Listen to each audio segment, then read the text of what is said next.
A legal expert says Rogers Communications' move to credit its customers with the equivalent of 5 days of service following a massive outage is wholly inadequate. Rogers made the announcement on Twitter on Tuesday, calling it a first step in earning back its customers' trust.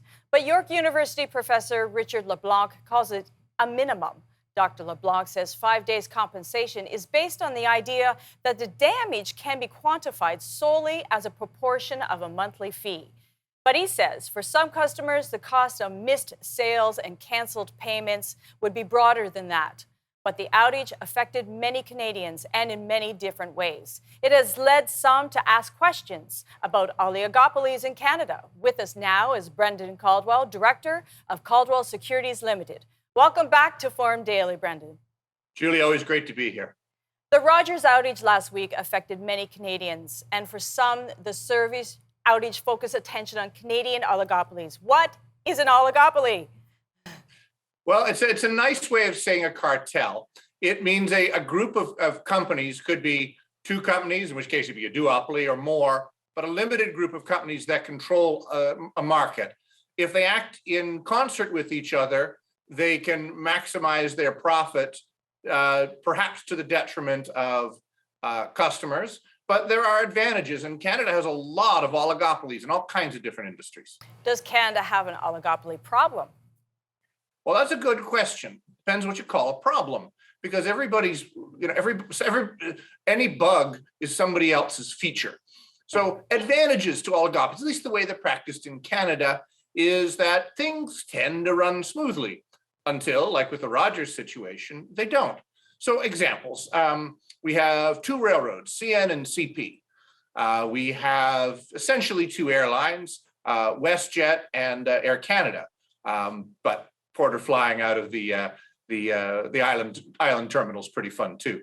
But we have the handful of banks, literally a handful of five major banks, Scotia and TD and the rest.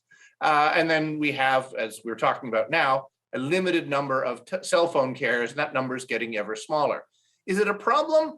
Again, only if things go wrong or if they work in concert together to really boost prices. And I think that's been the ongoing complaint for Canadians about these different industries, is that our prices are relatively high compared to what people pay in other parts of the world.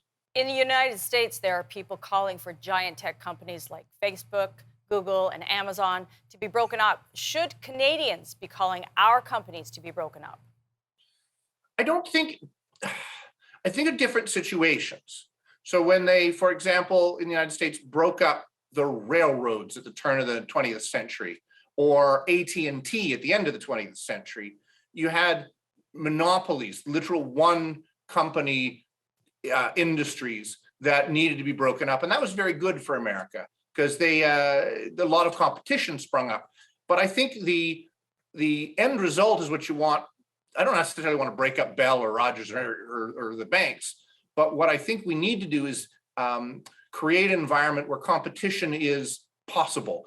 Because one of the things that oligopolies do is use their pricing power, the relatively low cost of capital, to put the squeeze on any new startup. So I think it behooves governments to make the extra effort in these areas where there are these seemingly natural Canadian oligopolies, to make it easier for independent competition to spring up.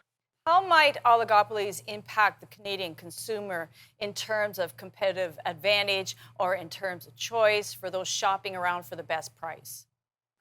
Well, it's the prisoner's dilemma. It's that whole mathematical concept in the Russell Crowe movie, A Beautiful Mind, where if a small group of individuals or corporations work together, they can work to their mutual advantage. And whenever companies get together, even for merriment or amusement, it almost always ends with a conspiracy against the public. So when an oligopoly switches to a cartel, that's when the pricing's the same, the services are the same, the products are the same, and yet the prices are higher than they should be.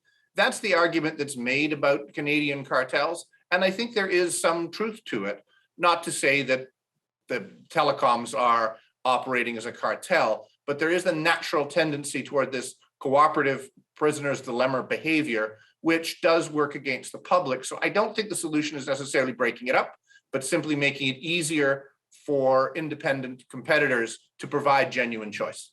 Well, thank you so much for your input as always. Thank you, Julie.